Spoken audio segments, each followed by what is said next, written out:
Hi, friend. Hey, thanks for stopping by and spending some time with me today. Hey, I want to preface this video by apologizing. I recorded part of the first couple minutes of this video in portrait mode, and I kind of messed it up, so I apologize for that, but I fixed it a few minutes in. So bear with me. Here's some interesting information about a problem that we had and how we corrected it. Alrighty, thank you. Today I got a little video about how to fix a problem, not really farming or animal related, but if you live in the country like me, maybe this will help you out. So we have a little problem with our septic system. Now, of course, I'm no septic system expert, but the way I understand it, there's a tank somewhere over here that is like the main tank of the system.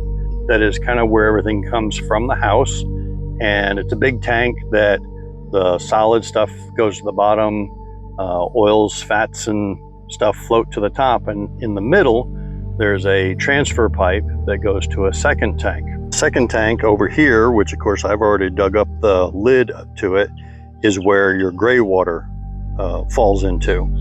That gray water tank actually has a powered pump in it, and it has two floats. So the first float turns the pump on and off as the tank fills and drains, and the second float, an overfill alarm. Now, when they first installed this system, they had the alarm out here on this post, and of course, being outside, this is a GFI outlet. A couple years ago, the GFI outlet went bad, and because it's out here in the weather, and nothing worked. The pump didn't work, the alarm didn't work. We had a little bit of a mess. So what I did a couple years ago was I moved the alarm inside the house, and it's right here next to the electric panel. And basically what that does is when the tank gets too full, the alarm goes off. So now that alarm is on a separate circuit inside the house, has nothing to do with this GFI outside. And thankfully I did that, because after 2 years of silence, the other day, we got the crap scared out of us because the alarm went off. And of course, the only option I had then was to come out and dig up the tank, the lid to the tank, and see what's going on. So be thankful you don't have smell-o-vision, but I wanted to show you what's going on. That big green pipe comes from the other tank I was talking about, and in the bottom of this tank is just the gray water. So down there at the very bottom of the tank is a pump, and like I said, there's two float switches. One, which you can kind of see, that green float there, that's the alarm, and down below the water line now is the other float switch that turns on the pump. So after diagnosing it, I believe the float switch for the pump has gone bad. And I'll show you real quick how I came to that conclusion. So you've probably seen this setup before somewhere, where there's this plug that plugs into the outlet, and it has a plug on the back side, and then there's this plug that plugs into the back of that. And so basically what that is this is the float switch, and when you plug, that has power when you plug it in, and then this is the pump. They're actually two separate things. So the pump plugs into the back of that switch. So when the float switch goes up, it turns the pump on, and when the float switch goes down, it turns the pump off. So if I plug the float switch into my outlet here, it trips the breaker. If I plug just the pump in, pump works perfectly fine and empties that tank. So that means something has gone wrong with that float switch, whether it had water intrusion or whatever into the switch, it's shorted out for whatever reason. So we're going to work on fixing that today, replacing it. And at the same time, I've also fixed my video problem from here forward. So the first thing I'm going to do is turn that pump on and drain that tank. I don't know if you can tell, but it's about half full now. I don't know if you can actually see that on the video, but it's about half full now. So I'm going to turn the pump on and drain it all the way down to the bottom.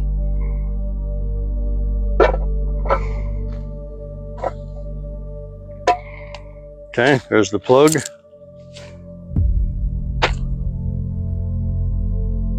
and I can hear it. It's probably going to take a minute or two. So the pump's doing its thing. Now you can start to see the other float valve here. That's the float switch. I mean, you can see the other float switch right here. And so the water's getting a little low. I also noticed that there's a check valve in this PVC pipe down here, or one-way valve. And so what that's doing is the pump is pumping the gray water up through this white PVC pipe, and that PVC pipe continues out, and that's what goes to the leach field that's over in this direction. There we go. Now there's the other thing I noticed too. It looks like there's a split in the side of that pipe to where it's pushing it out of the side of the pipe. So that's something we're going to have to investigate when we get this system out of here. I know it's not the most glamorous job in the world, but you got to make sure this stuff is working properly. Otherwise, it can lead to bigger problems down the road.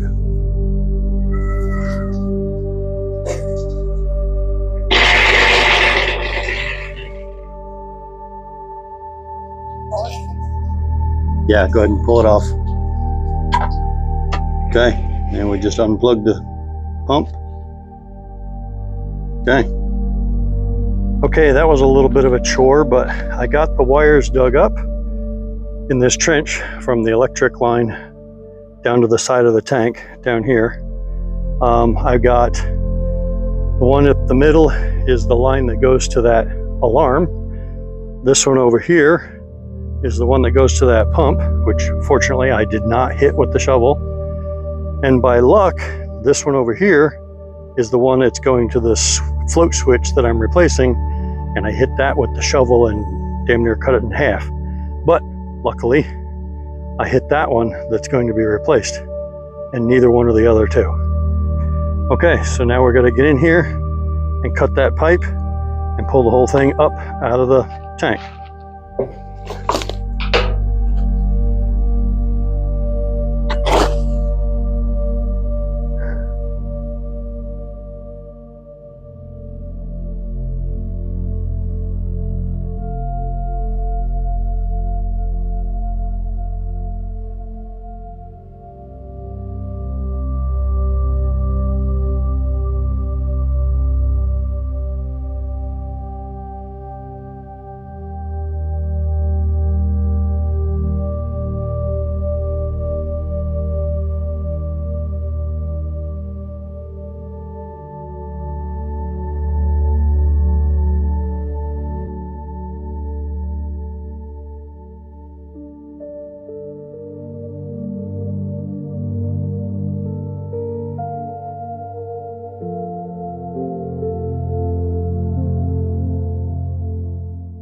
Following up on the idea that I thought this hose was broken, it looks like there's a little hole right there that looks like it might be intentional. So I'm gonna test it.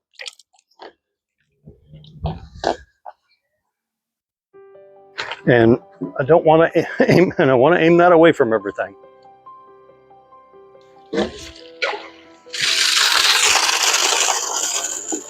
Yeah, that looks intentional. Boy, that made quick work of that 5 gallons. Yeah. But that looks intentional, maybe as a pressure relief for the one-way valve. I'm not 100% sure, but I'm going to leave it alone. So it bothered me enough that I went and Googled it, and that tiny little hole is called a weep hole. It is intentionally put in that pipe in a vertical system like what we have, so that the pump doesn't get airlocked between the one-way valve and the pump. So it has that little hole there so air can escape and the pump works properly. So see, even I learned something today. I never said I was good at this. So how's that for an interesting conundrum? That little screw right there holds the wire to this float switch, but that little screw is completely behind the PVC pipe. And I can't get to it at all without disassembling the PVC pipe, which I don't really want to do because then I'd have to get sealant and all kinds of stuff to put it back together, which I don't really want to do. So what I'm going to do since the float switch is broken anyway,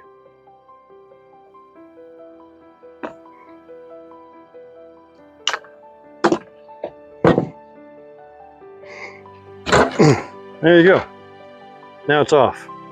And the new float switch came with this interesting little piece here. We're going to put that around the PVC pipe and hold the wire there in that part, which will be easier access. Isn't that nice? Okay, so now the next step, we're just going to cut all these zip ties off and we'll start running our new wire. Cut away. Only the zip ties. Okay, now we got our power. That's trash. That's trash. Look on that one finger. This is still good. I probably should have brought a trash can over here. And now, thanks to Amazon, we have our new float switch. Yeah, even though we brought it out in the yard and hosed it off, it's still kind of gross to touch. Here, first thing we need to do is unwind this. We need to undo that screw so I can put this wire through it. It's going to lay on the floor there. It's going to float there. Yeah, that should be good. There. You happy with that? Okay, now lay that. There you go. Because now that both of these can go right there. First zip tie right there where the old one was. And there was one there. Because I'm not going to go there. Yeah, you want to do another one on the other side of the valve? I can. Just for one or two. Because there were a couple of broken ones. Yeah, I'll double them up, everyone. And I know there was another one somewhere up here. Well, these are all independent, so if you want to, we can go ahead and zip tie this all the way up.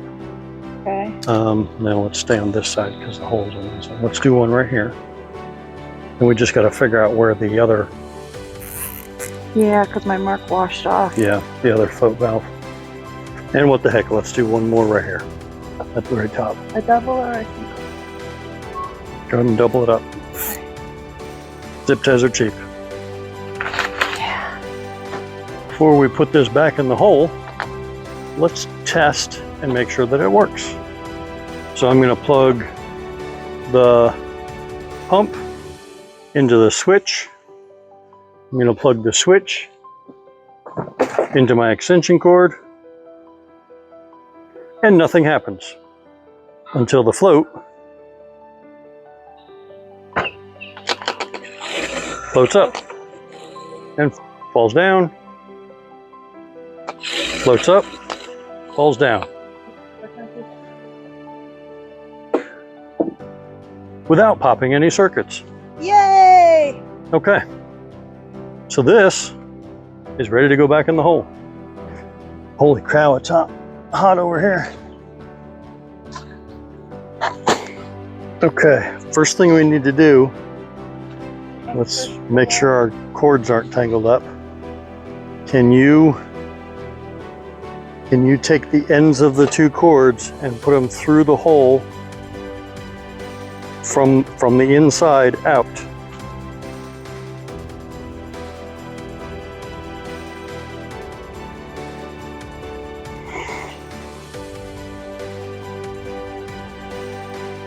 We'll just take up the excess and throw it to the side. So where's well below? So I want this to be below here. So this needs to be zip tied about in that area. Yeah. Where your thumb is? Yep, where my thumb's at. Now.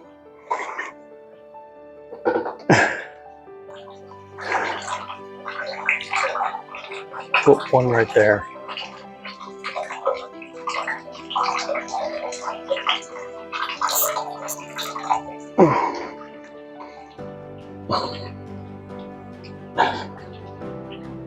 Up as high as you can. Up as high as I can. Right about there, then. Yep. Okay, now.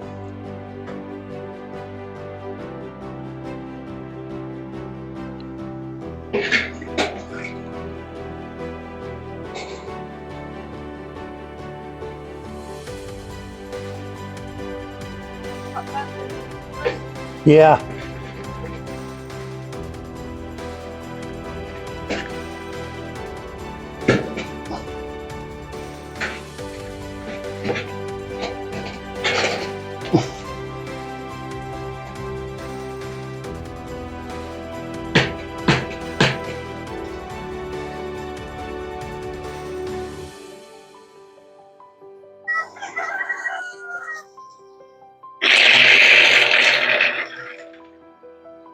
Here's your caulk. All right, so that part's done. We got the PVC connected back together. I plugged the pump in, made sure it drained. There was a little bit of water in there. Now all I got to do is cover up this hole.